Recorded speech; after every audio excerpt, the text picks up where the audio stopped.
in a documentary about the demolition of the other towers that happened weeks after, 6 and others, and about the attacks. And he says, yeah, we made the decision to pull it, and we gave the order and watched the building come down. And then they cut to another clip of them demolishing Building 6 months later, and they say, we're getting ready to pull Building 6, and they blow it up. They demolish it. And that's the demolition definition. So the mainstream media came out and said, no, that's not the definition. That's not what he meant. And then Silverstein wouldn't talk about it for a few years, and finally, through the New York Times, said, yes, I meant let's pull the firefighters out at 5 o'clock because there's been such a loss of life, and I don't want any firefighters dying battling a blaze. The problem is the firefighters were pulled out before noon out of Building 7, and it was small fires. And Barry Jennings, the deputy head of emergency management in the city, before he mysteriously died after we aired audio on the show, said, yeah,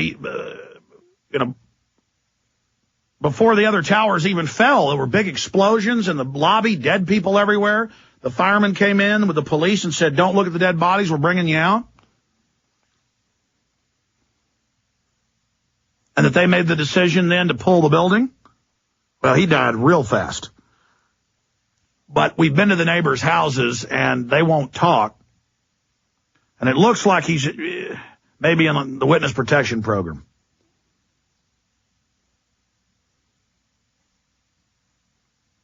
They said suddenly the family was just gone, moved out, then they heard he was dead. And the hospital's been very secretive about it. So have his coworkers. But side issue. Again, the evidence just goes on and on. I mean, we ended up getting in contact with the police that are on the CNN and Fox and Democracy Now! It was a year before she got the show, but she had her local show in New York. She's there, Amy Goodman. And there's all this footage, and they say, get back, it's coming down, they're going to blow it up, get back. They all start running. We went out and actually found the cops. We've had the cops on. And they said, yeah, no, there was a countdown. They didn't tell us till the countdown started, and they said, run for your lives. And all of this happened, and as I said, I was going to get a pizza. I'd been on air since it happened on 9/11. I was driving over to the local pizza place, listening to News Radio 590, ABC News, and they said, well, they're looking at a controlled demolition of Building 7 for everyone's safety. And then they changed their story. Once they blew it up, they said, no, we're just going to say fires did it. And they had all these suspicious characters, very well spoken on all the major news channels as men on the street, wearing Harley-Davidson shirts and ball caps, acting like average schmoes, intelligence operatives. We played these videos, reading a script, explaining why it fell. Within seconds, they're there. And then, of course, we have BBC. 25 minutes before on 2 channels, BBC World, BBC 24, reporting live from Manhattan, simultaneously off the teleprompters, the exact same message. And I went and researched where they get their pre-feeds from, and I discovered Reuters is their main supplier. And so I predicted, I said that was a Reuters false start with the official story that went out early. Then we found out CNN had actually gone an hour before, and Aaron Brown, an hour before, 61 minutes before, but he lived in New York. Building 7 has fallen from fires in its own footprint, a complete collapse. But he's on a rooftop, and he turns around. The Brits didn't know what Building 7 was, and he looks and he says, but I don't know if this report is right. Exact same report. Before it fell, just like before they'd even captured Lee Harvey Oswald, before it was even in the news in Dallas in 63, they got their time zones off by 2 hours in New Zealand, in Thailand, in Australia, and several other nations, and had his name and the whole story printed. Because, back in the 60s, they still had afternoon editions and multiple editions. Certain newspapers were published at certain times. That was the internet of the day, so it was always coming out at different times. And so they already, again, that's the exact same thing that happened here. They already had their official script. When you run something like this, and it's an inside job, you've got to have the official script. And it just goes on and on, just with Building 7. And I'm going to go back over all of this in detail in the next hour. But why am I so upset? I have seen so many reporters go, yeah, okay, we were talking about blowing it up. After all these years of them denying it and saying no one ever discussed blowing it up, but now all these live news feeds have been discovered and posted on the internet. There's new ones all the time. So many that now when they come out, people don't even really pay attention to it. 9/11 Truth really doesn't. It's just like, yeah, we already know they blew up 7. The dumb public won't wake up. Well, you got to keep bringing the info to the public. We can't sit there and talk to 20 million people through the mainstream media at one pop. And we have to do it through alternative media over and over again, continually reaching more people. Because if we don't, the same crew that carried out 9/11 is going to have their way with this society. You think they're going to stop there with wars? And no, they're going to take your pension funds. They're going to jack up all your taxes. They're doing it now. They're going to set up domestic police, secret police networks that are already been set up. They're going to use them. They're going to arrest anybody that criticizes the government. They're now promoting it everywhere. They're going with it. They're trying to really convert us to a incredibly horrible despotism.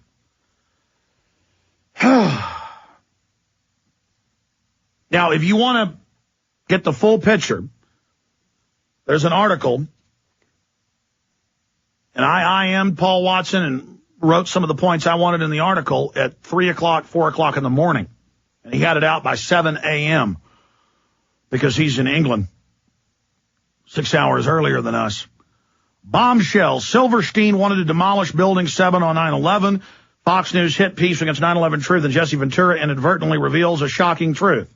For the millionth time, WTC leaseholder was on the phone with his insurance carrier to see if they could authorize the controlled demolition of the building.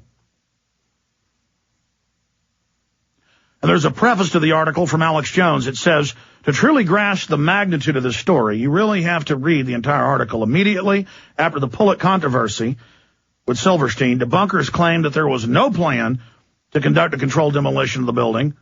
Now the facts that officials were considering blowing up the building is established.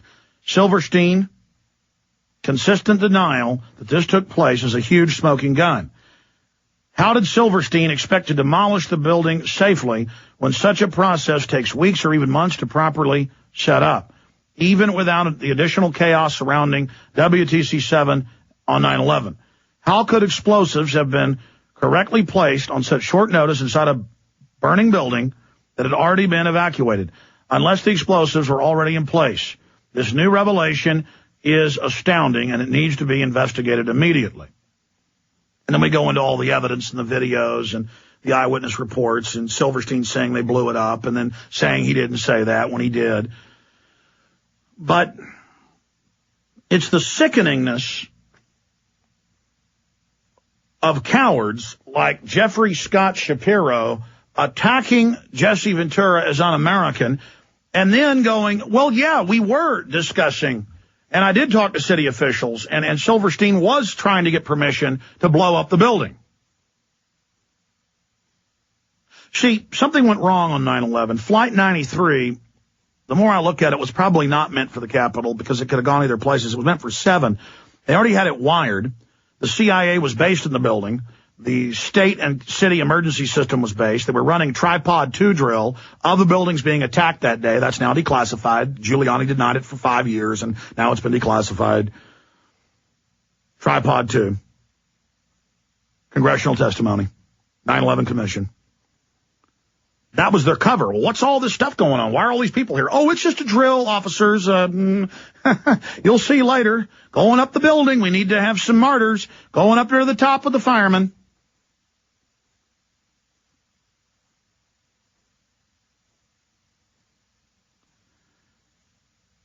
And you've got Silverstein then frantically on the phone because he just got the building 6 months before. He'd taken out $6+ billion in insurance, $500+ million just on Building 7.